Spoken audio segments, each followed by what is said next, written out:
Now you Are see. you? Okay. Oh, I see you. A little bit. Okay, Yeah, I'm there. still there. Yeah. I want to make I'm surprised mine is. smaller, so. Let me turn this. Let me bring it back again. Okay. Just a That's second. good. All righty. Hi, Sarah. Here we are. I don't know how to This is the get this passage I off. just read to you. You went Okay. off. All right. Thank you. The part, this on the right. Okay. Only took 15 Right minutes. click of our time. participants. Okay. What I want to point out to you in the passage are a couple of things. First of all, Judaism recognizes death happens. It's part of life. With all the advances that we have in medical science today, the death rate is still 100%.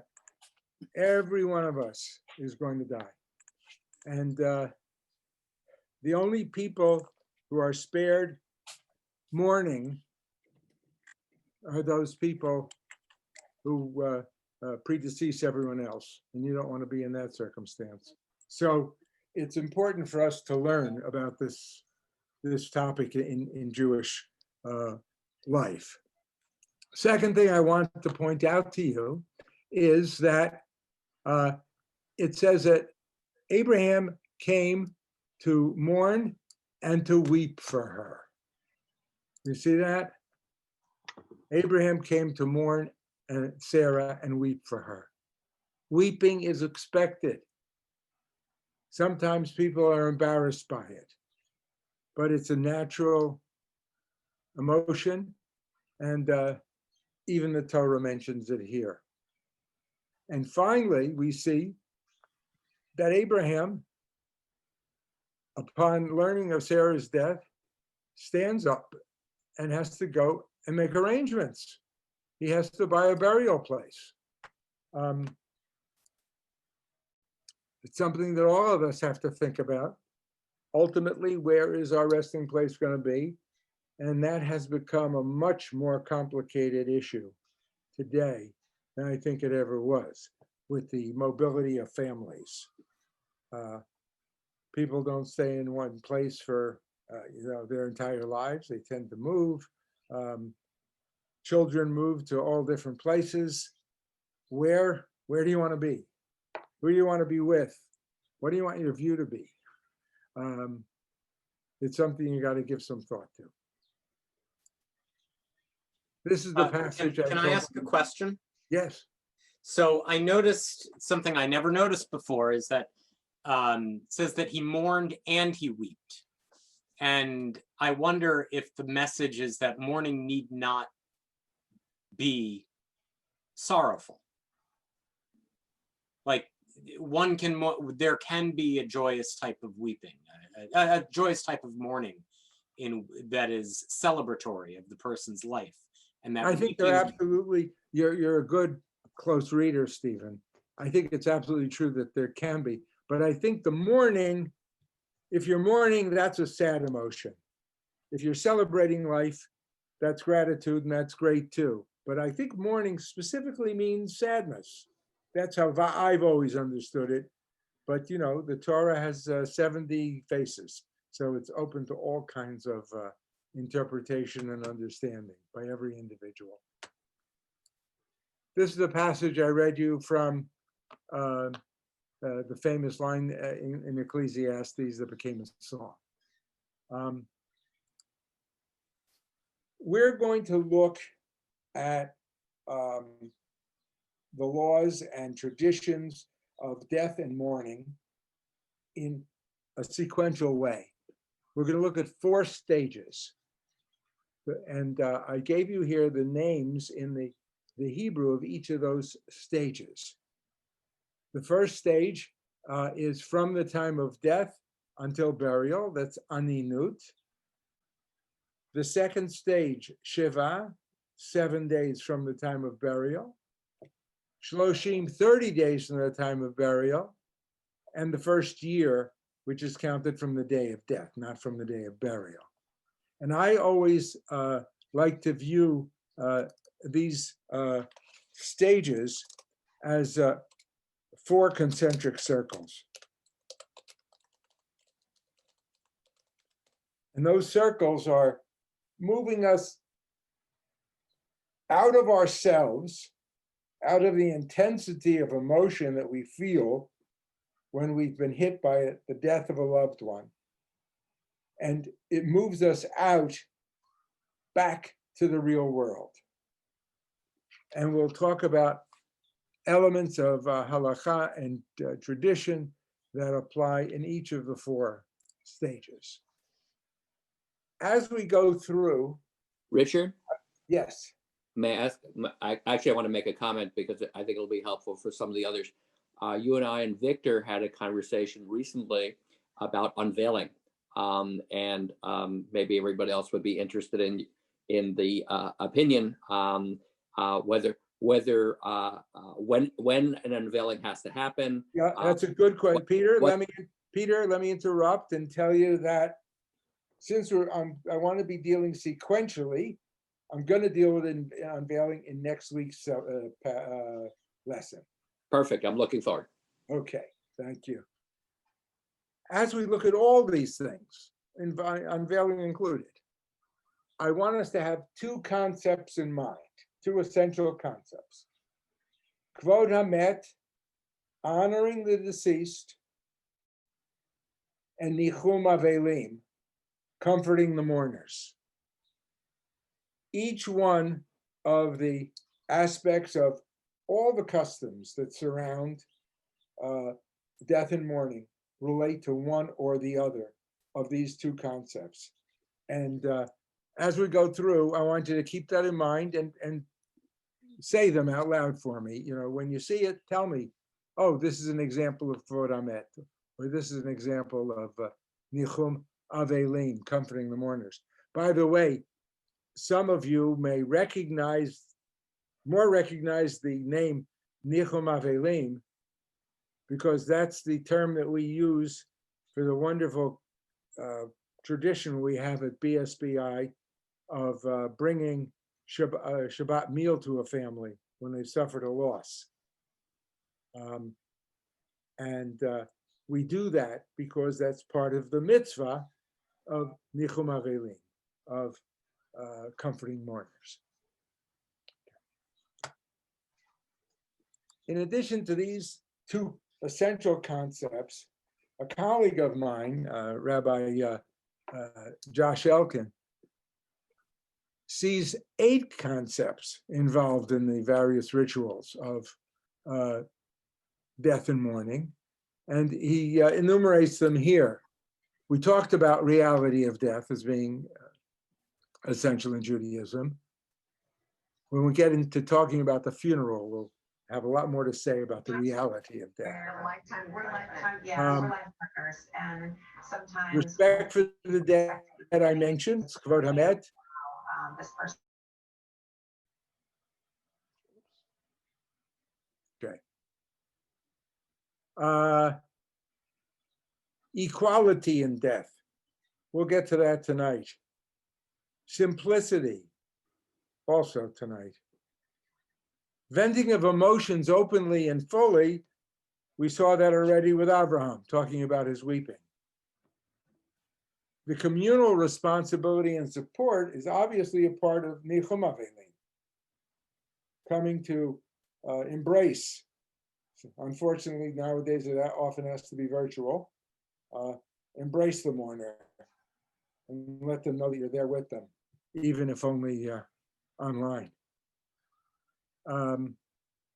The affirmation of life. We do that in so many ways throughout Judaism. We'll talk about that some more. And remembrance. We'll talk about that when we talk about things like unveiling.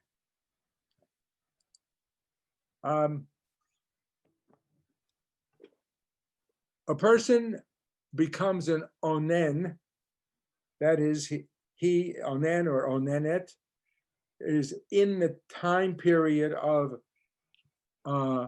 aninut, from when they first hear of the death of their loved one. Traditionally, that is the time for kriyah, for the tearing of a garment. Nowadays, because people don't know to do it then, it's more often done as the first thing at the funeral service. But um, a garment that one is going to wear for the duration of Shiva, and it could be their garment, a shirt or a jacket or a tie, or more often nowadays, a black ribbon is substituted. The individual tears with their own hands. Someone else can start the tear, but the individual tears with their own hands, and they wear it as an outward sign of the internal feeling of being torn. That someone they've lost a loved one, and they feel that tear in their heart. And they literally wear it on their sleeve. And when they do it, they say the bracha of Dayan HaEmet, the God of truth.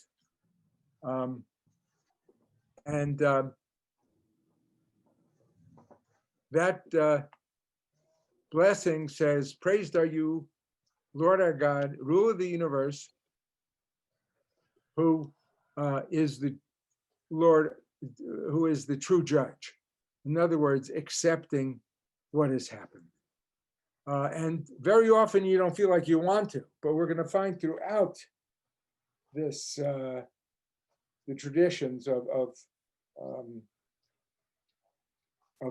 mourning, that we try to counter emotions with rituals. You don't want to praise God, but you're told you got to stand up and say Kaddish, praising God.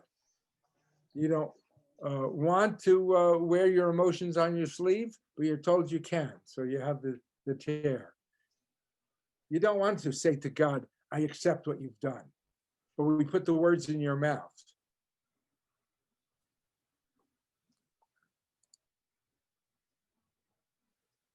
So during this period, it's almost impossible to translate aninut. The closest word I can think of is oppression. You feel totally oppressed by the idea that you are now a mourner. You can't think of anything other than the fact that your legs were knocked out from under you, and you've lost someone very dear to you. That being the case, Judaism recognizes you're in no position, you have certain responsibilities, and on the other hand, those responsibilities make it impossible for you to fulfill the positive commandments. Therefore, you are patur, you're free of the positive commandments, all the thou shalts. So, for example, when you're about to eat a meal, you don't have to say the bracha before the meal.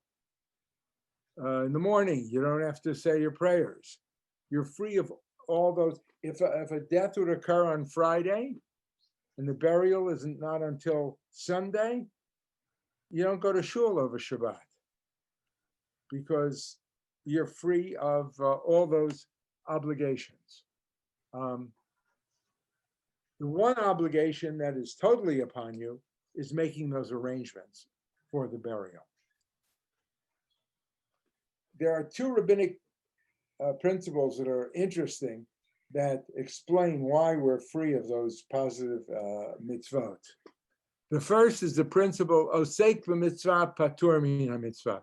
When you busy yourself with one mitzvah, that exempts you from another. Now, obviously, when things can be done sequentially, that isn't the case. But when one mitzvah makes it impossible to do the other, you are exempt, and that's the case here. The mitzvah you have to be involved with is the proper arrangements for the deceased. And the other is mitzvot tzrichot kavanah. To fulfill a mitzvah, you have to have intention. You have to know what you're doing. To explain that principle, I often use this example. Someone's in the hospital on Erev Yom Kippur. The next day is going to be their surgery. And they're told that for the 24-hour period before the surgery, they're not going to be able to eat or drink. And so they don't. Have they fulfilled the mitzvah of fasting for Yom Kippur? Someone want to tell me? Someone unmute Ye- yourself. Yes. Peter, Yeah, Yeah. you can't, no, you can't. they have fulfilled it? Pituach nefesh. You're following the commandment of Of course, saving. yeah. No, my question is though, have they fulfilled the mitzvah of fasting? I was asked that this year You're by a exempt. patient, and I said. Who, they who couldn't said fast. that? I told them they couldn't fast. Oh, Because if they Neil? fasted, they wouldn't be in condition to have the surgery that was scheduled. 'Cause I understand that you shouldn't eat before surgery and that it would be dangerous no. for you. My question is, have they fulfilled the mitzvah of fasting in not eating? I think not. Why, Mimi? Well, they're not fasting because of Yom Kippur. They're fasting because of the surgery. And Okay, so that you're and- right, absolutely correct. okay, So the answer really is, it depends. It depends on their intention. If their intention is that they're not eating because it's Yom Kippur, and it also happens to be that they're not allowed to, well then, yes, they're fulfilling the mitzvah of fasting. If, however, they don't even think of the fact that it's Yom Kippur and they're not eating because they're having surgery, well then they haven't fulfilled the mitzvah. So that's mitzvot tzrichot kavanah. Only if you but have, isn't, Richard, isn't Yes. in Judaism, preservation of life is above all. we're going to get to that, yes. Okay. Correct, but that really wasn't the issue here. But All you're right. It's absolutely correct. Okay, this period of aninut usually lasts a very short time because one principle we have is of burying as quickly as possible. Which of the principles are we manifesting when we try to do the burial as soon as we can?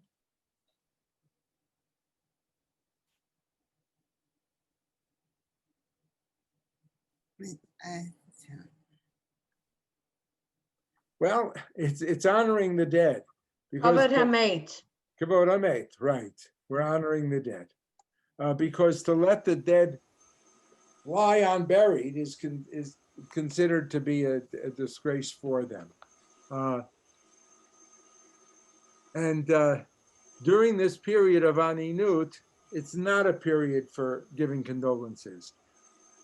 Not only because the people are not yet avelim, they're not yet mourners, they're still onanim, but because they just don't have the mindset to be able to accept condolences. They say that you can't try to appease a person when he's in a rage of anger, and you can't try to express condolences to the person while his dead is still lying before him until the burial has occurred. So that's one of the aspects of aninut. While the mourners to be are in this period of aninut, and their only responsibility is preparing for the burial, they've already done the kriya if they're doing it as soon as they hear of the death. The body is given honor by not leaving it alone. So we have shomrim, and the Chevra Kadisha, that group of people whose job it is to prepare the dead for burial, is activated, and they show respect to the mate by, in a very dignified, loving, and holy way, preparing that body for burial. I want to mention something about Shemira, of the not leaving the body alone. In our modern age, when most cases people die in the hospital, or even if they die at home, what happens is that they're taken to the hospital where they're declared dead. the maid often is taken to the morgue. And it makes it impossible for there to be this kind of shmirah that we'd like to have. Traditionally, the shomer stays with the body, stays with the body that's in the casket. The Chevra Kadisha has prepared the body already. And traditionally will recite passages from the Book of Psalms. I have to say that while I'm very proud of the fact that in our community we have a Chevra Kadisha,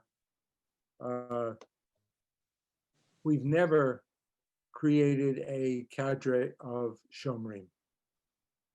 And that in most cases, when a family does want a shomer, they have to ask the undertaker to hire someone to be the shomer. That's something that should be the case in a community. I want to share with you some Chevra Kadisha pictures. Before we get there, let me tell you that throughout our talk, when I talk about mourners, I don't mean colloquially those people who are sad that so-and-so has died, or even when we're not talking about sadness. So even when we're talking about celebrating a life that it was well lived, I don't mean those people who are going to miss the deceased. I'm talking in halachic terms about 7 specific categories.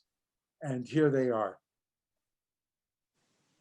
Parents, mother and father, your children, son and daughter, your siblings, brothers and sisters, and your spouse. Only those 7 categories are halachically mourners and are halachically the people who will become mourners, and only they have the obligation of reciting Kaddish. So quite irrespective of how much you might have loved your grandfather or an uncle or whatever, the obligation isn't there. These 7 categories, the halachic obligation does adhere.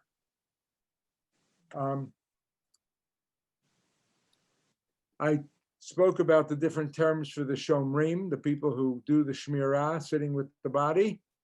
And I wanted you to see in the Hebrew, it's shomer, shomeret, and shomrim. When I think about shomrim, there's one particular case that always comes to my mind.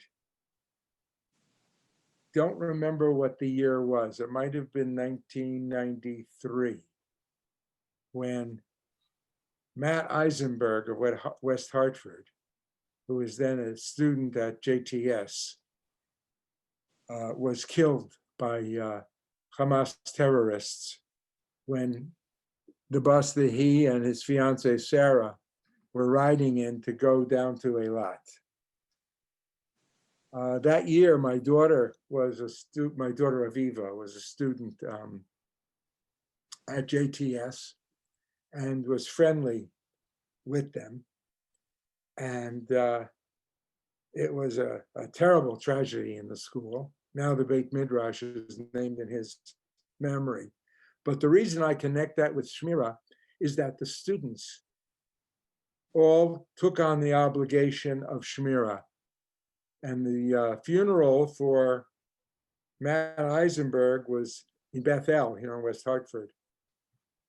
And they all came out to the Hartford area and took turns staying overnight at Weinstein's with the casket until the funeral took place that next day in the afternoon. Here's a classic picture of Chevra Kadisha. One of the most well-known Chevra Kadishas in the world is the one in Prague, because if you visit the Jewish cemetery in Prague, there is this very significant building there called the Chevra Kadisha building, where the Chevra Kadisha does its preparation work.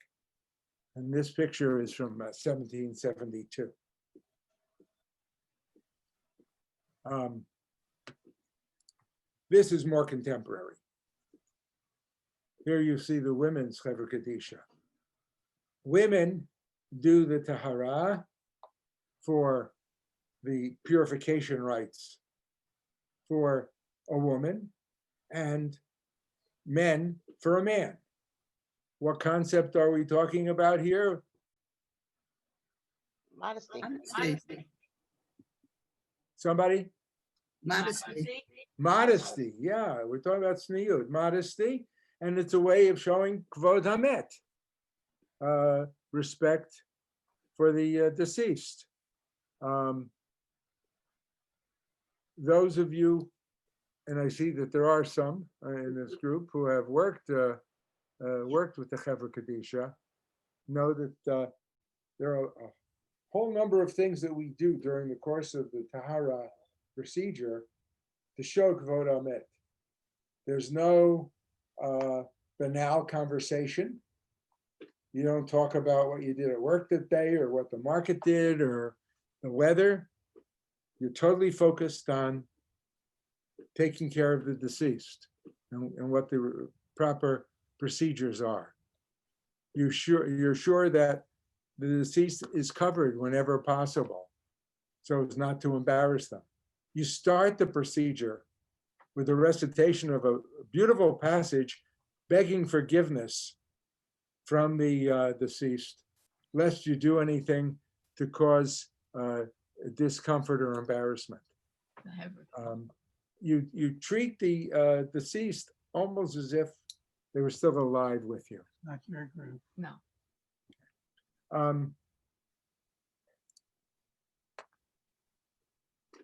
Here you see a screenshot of Tahara in this time of pandemic. Two members of the Chevra Kadisha are in the Tahara room doing the procedure. They're totally dressed in PPE to protect themselves, not from the mate, by the way, because we're told that dealing with the dead does not spread COVID, but because they're so close to each other. So they wouldn't be breathing on each other. So they totally dress in PPE. And there at the bottom of the screen, do you see my cursor? Yeah. Yes. Oh, okay. That's me. Yeah. I was Zooming with them because I was reciting the prayers of the Tahara as they were doing the physical That's Marshall. preparations. Oh, Gordon, that's Gordon. Okay, here's some more Hebrew terminology that you would want to know. You notice the white garment that the deceased was dressed in the woman's Tahara group. Those are the tachrichin. It's That's shrouds. covering the Looks a lot like a KKK outfit. That's Or pajamas. It's loose-fitting white linen garment. she's not dressed yet. And everybody's is the same. You can't get a made-to-measure tachrichin. You can't get fancy fabrics. That's an aspect of Kvod Hamet that the poor have as much honor as the rich. They wear the same thing. The aron is the coffin, and we'll talk more about coffins shortly. Levaya is the Hebrew word for funeral. It means accompanying. And the mitzvah of a funeral is called levayat hamet, accompanying the dead. That's why in a traditional funeral, as the casket is carried out from wherever the funeral prayers are being said, the assembled will follow. They are accompanying the dead. Of course, in the days of small towns, you accompany the casket to the cemetery where the burial took place. or from the Chevra Kadisha building at the cemetery to the spot where the grave has been dug for the burial. Nowadays, the Levaya is often in a cortege of cars. The Levaya that I always think of most significantly was in 1973, December 1972, when Rabbi Abraham Joshua Heschel died. I had been in his class that semester, and of course I went to the funeral. And when the funeral was done, the casket was carried out, everyone followed the casket.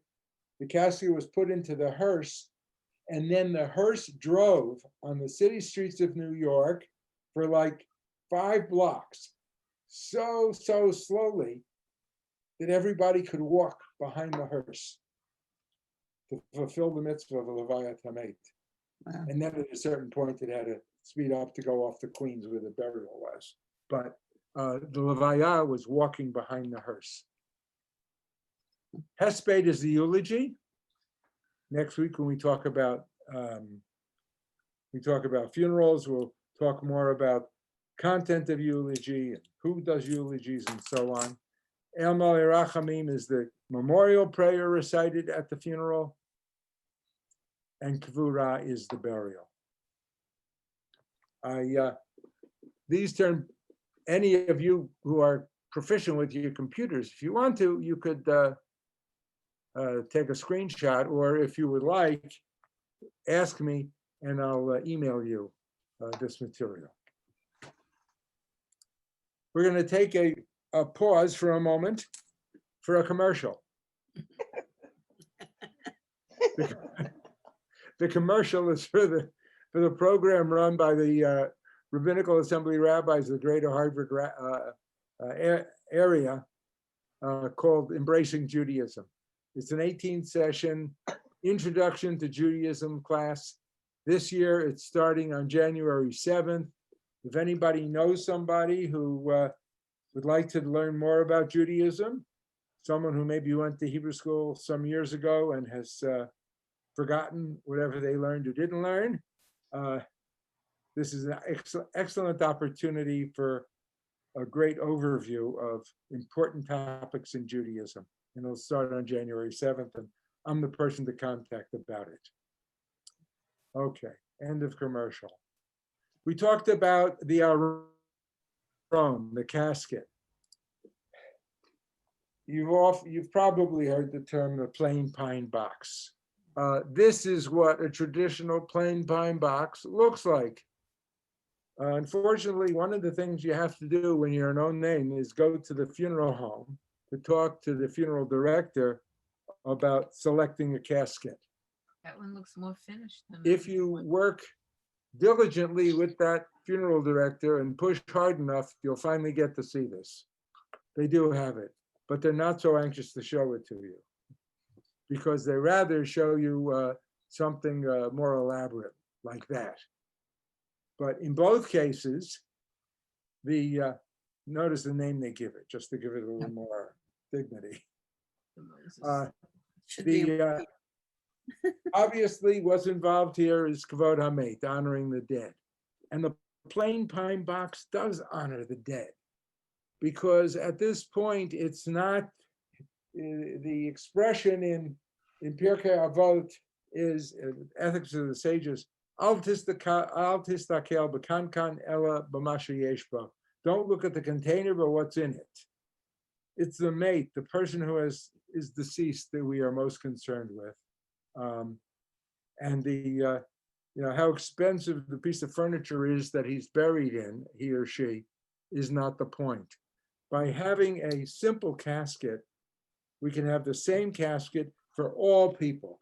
And whether the person is a CEO who earns 7 figures, or someone who is a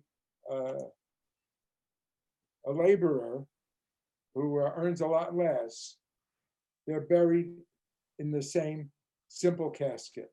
Now, unfortunately, the way it was specified in halakha is it has to be all wood without adornment. Now, that is all wood can be very fancy.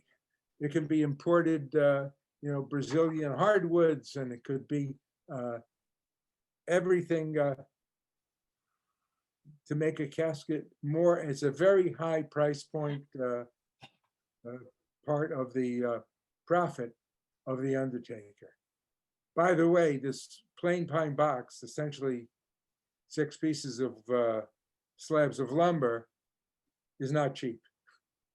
It's also very expensive,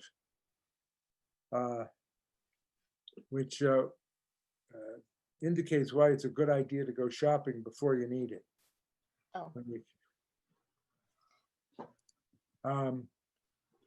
The reason it's all wood, aside from the aspect of simplicity, is that metal is seen as connected to the concept of weaponry. And for peace, we always talk about Alav HaShalom. Upon him is peace. We don't want reminders of weapons. So the casket is put together with wooden dowels and interlocking wood rather than with screws or nails. But there's no prohibition in Jewish law from having expensive wood and shaped wood and stained wood, and it can drive the price way, way up. But it's unfortunately a kind of deviation that has grown into the field.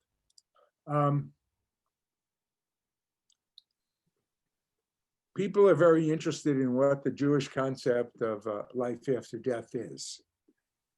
Some people, I think, because of our emphasis on this life, think that Judaism doesn't talk about another life at all, and that certainly isn't the case. We definitely talk about a life after this one.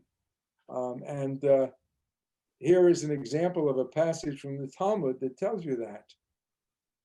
From the Talmud Yerushalmi, the Jerusalem Talmud, the day of death is when 2 worlds meet with a kiss. This world going out, the future world coming in. Your body expires physically, but that part of you that we refer to as neshama, your soul, Tselem Elohim, the image of God that is in each of us, there's no reason why that should die, because your body parts have past their sell-by date. That goes on, that lives forever. And there's an accounting. Judaism believes in accountability. One way that it's sometimes expressed is there's no free lunch. That which we do here, there will be recompense or reward for later. By the way, something about the Tachrichin again. You noticed in the Tachrichin, where are the Tachrichin? Here, in the Tachrichin, there are no pockets. And that's to tell us you don't take anything with you. There is one rabbinic statement that says, in truth, the one thing you do take with you are your receipts from gifts to tzedakah.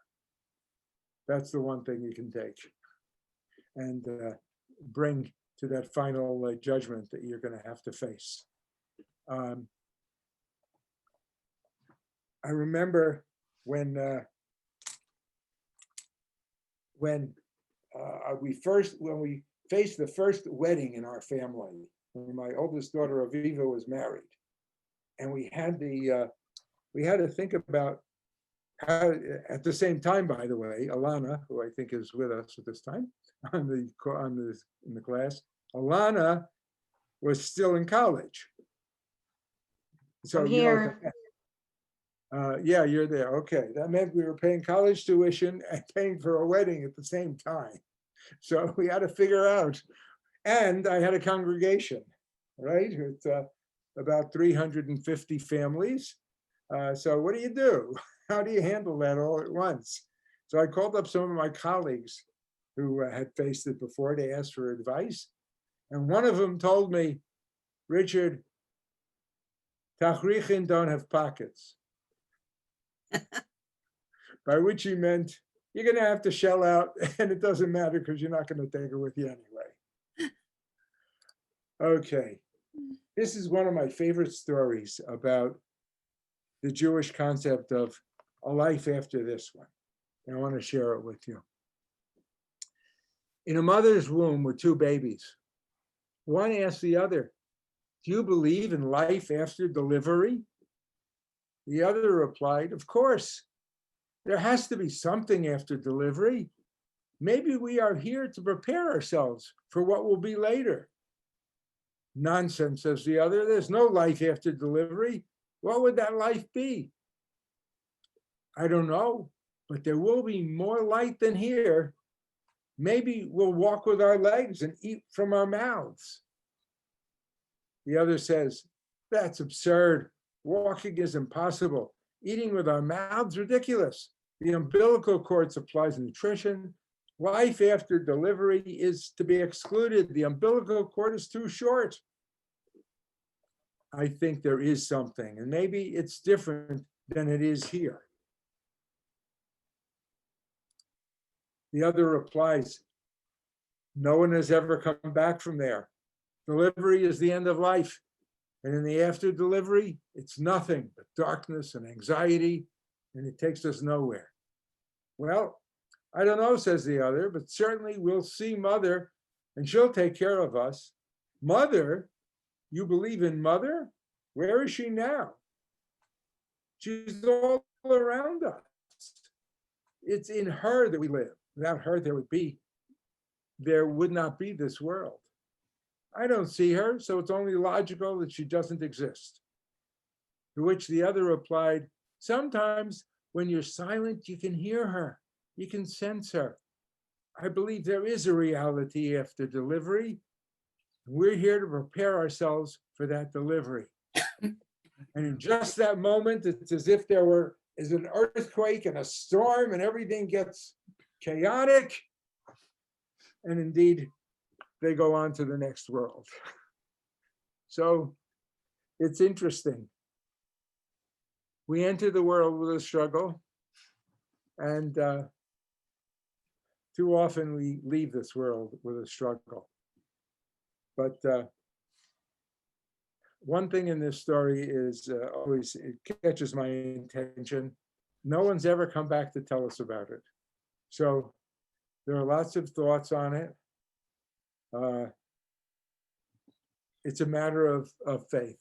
My faith is that there is something, and that those we loved are still with us in a certain sense.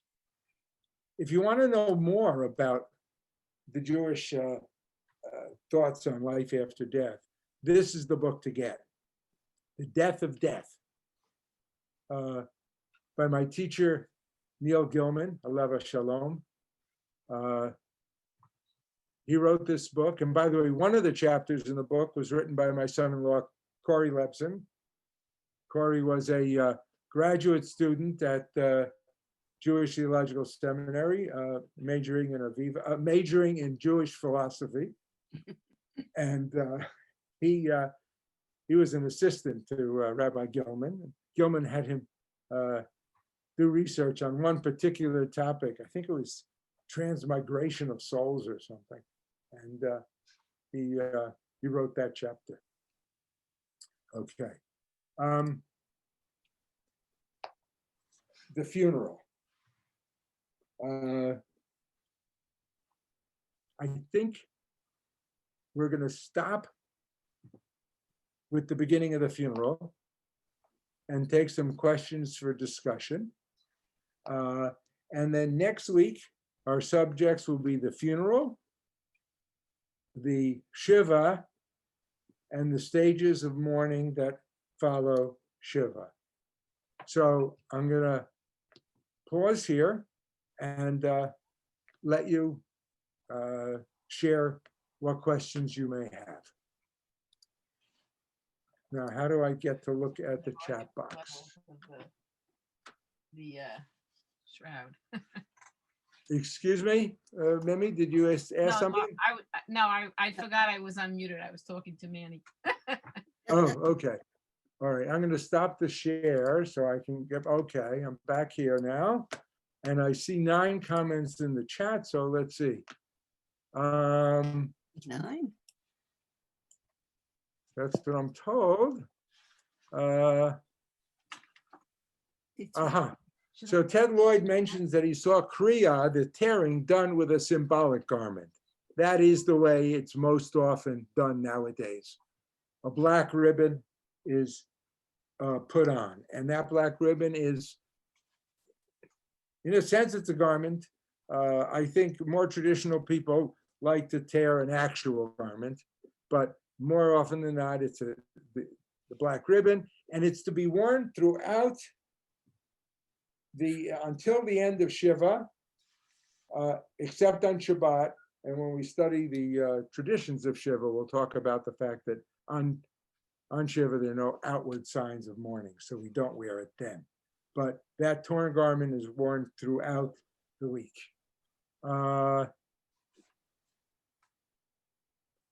Why does a coffin need to be all wood? I think the answer has to do with the concept of peace.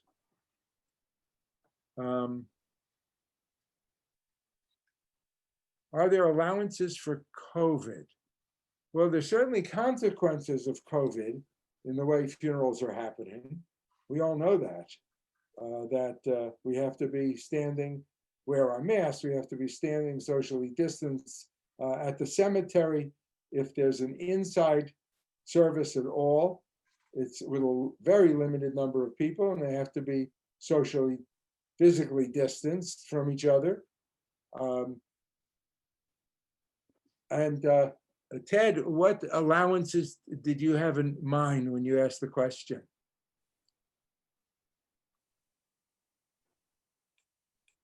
Is Ted still with us? I don't know. His name is up. Okay, maybe you had to leave early. Okay, so I'm not sure what Ted had in mind. Okay. Yeah, I'm off mute. Wait. Okay, Ted, I'm wondering what allowances did you have in mind on COVID? Well, I think when I asked the question, you were talking about following, the casket or the hearse. But when we were at the cemetery this last weekend, and the casket was taken out of the hearse, we were all socially distanced. So I asked the COVID in the same, nobody processed, just the family, the immediate family, the brothers, the sisters, the sons and daughters followed the deceased, and then the rest of us were just sort of dispersed around the gravesite. I understand that because of social distancing. For the same reason,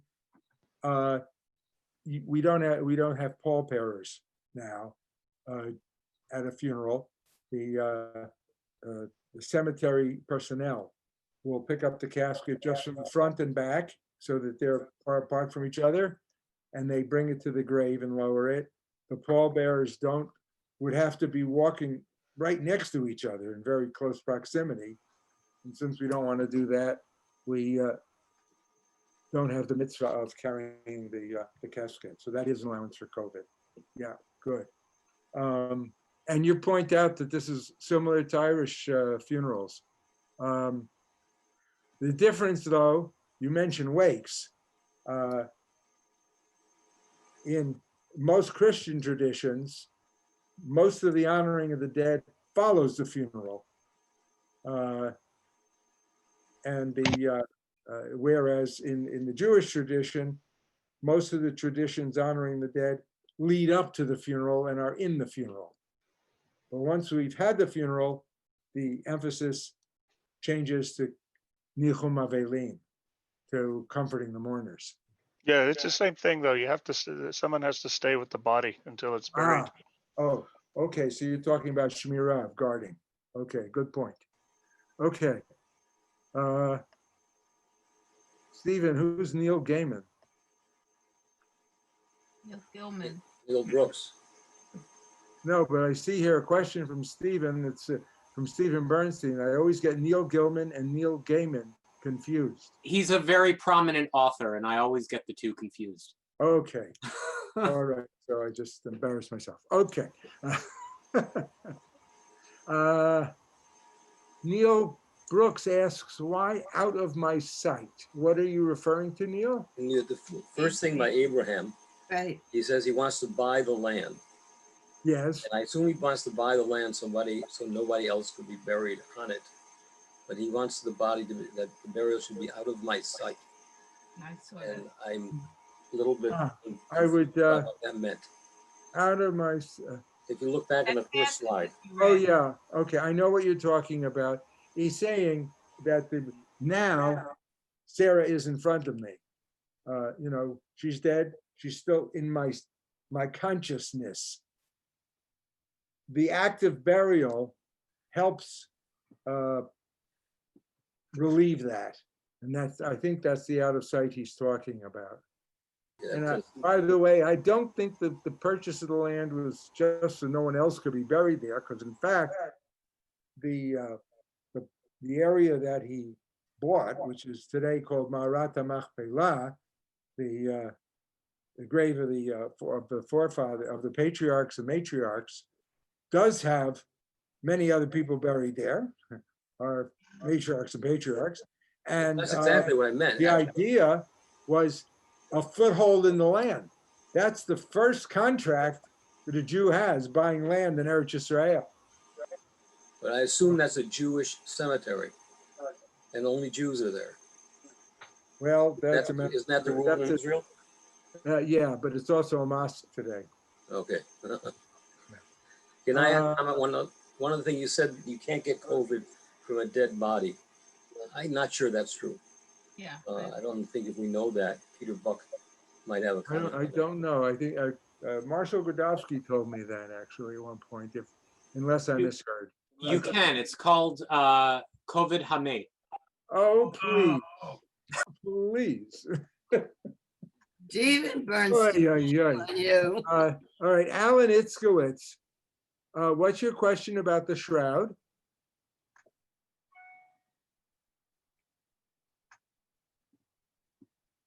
You're saying the shroud has no pockets, you don't take anything with you. Yeah. I didn't know if that also was relevant to items in a casket. That sure couldn't be there. Yeah. It's really only supposed to be the individual in their tachrichin and their talit, and you don't put into the casket other items of significance to the deceased. That doesn't mean they can't be in the grave. Sometimes people will put into the grave holy books, wedding ring, things like that, but it's not in the casket. I understand, thank you. Rosen had a ring. All right. And Alex, you asked about Shiva. We're going to talk about Shiva at length next week. You mentioned the fact of the 7 days of creation as a part of it. The number 7 is a very significant number in Judaism. I once gave a talk which I entitled 49 Reasons the number 7 is significant in Judaism.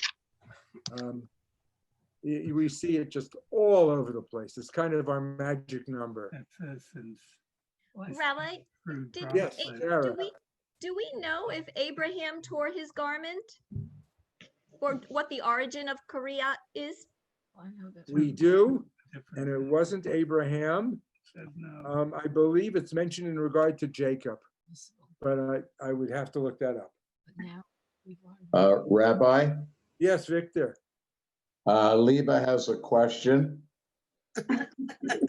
He could ask it herself, you know. She doesn't want to be on video. Okay, go ahead, Liba. You're not on video. Okay, is there any, let's see, I'll just be specific. In our daughter-in-law's culture, they consider that Buying. purchasing a plot in advance is almost like It's a not good. It's a taboo. That, Is it? I think it's a cultural thing, but I'm is sure there it is. your knowledge that you have about that? It's a good point you're making, Liba. I'm glad you raised it. I think your daughter-in-law's culture, being Iranian, is very different than most of us who are familiar with European Ashkenazi culture. And owning a plot is not considered, a matter of bad luck or anything like that. Right. In our culture, but there are aspects of Sephardi and Iranian culture that are very different. But thank you for bringing it up. And we find that in other situations, which I will not get into now, that are not related to the topic. So it's interesting Okay. experience. Good. Thank you. Richard, Yes. I have a question that's been bothering me for 56 years. My father died the day we started building this house. It was in the middle of Pesach. And of course, we had the funeral right away. Right. But we Shiva were not allowed to sit Shiva. Yeah. The rabbi that we had at the time was not like you or Rabbi Konigsberg that advised us what to do.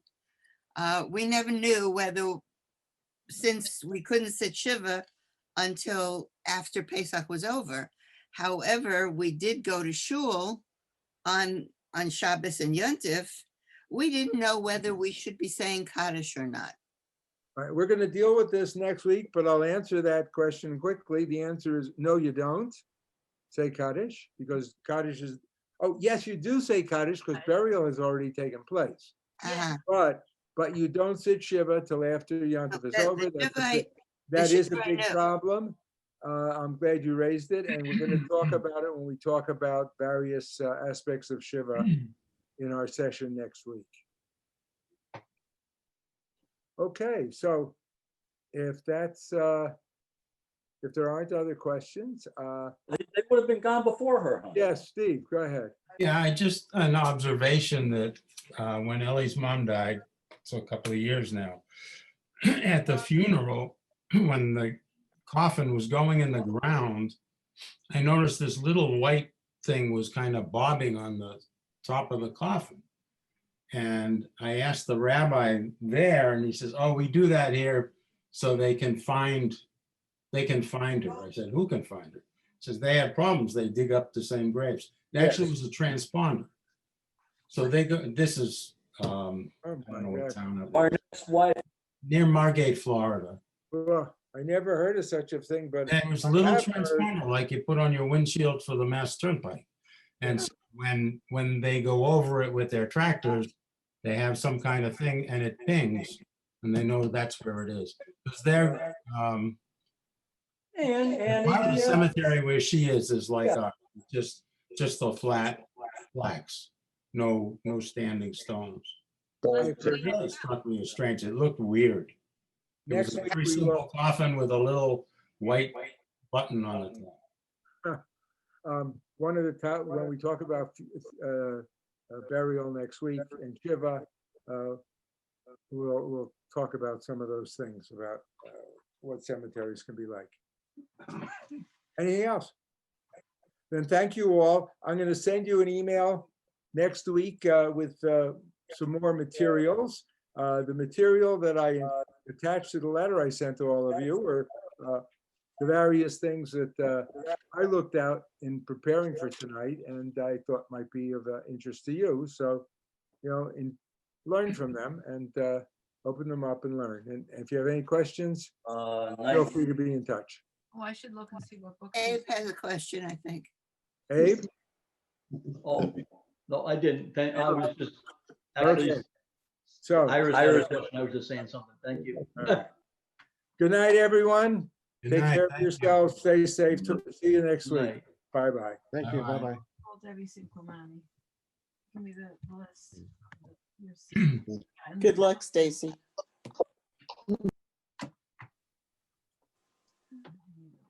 I have the number downstairs. Susan Sherrick? Stacy, have a good You wedding. turn us, no, you didn't turn us off. I love you, Rachel. Oh, you didn't leave the meeting.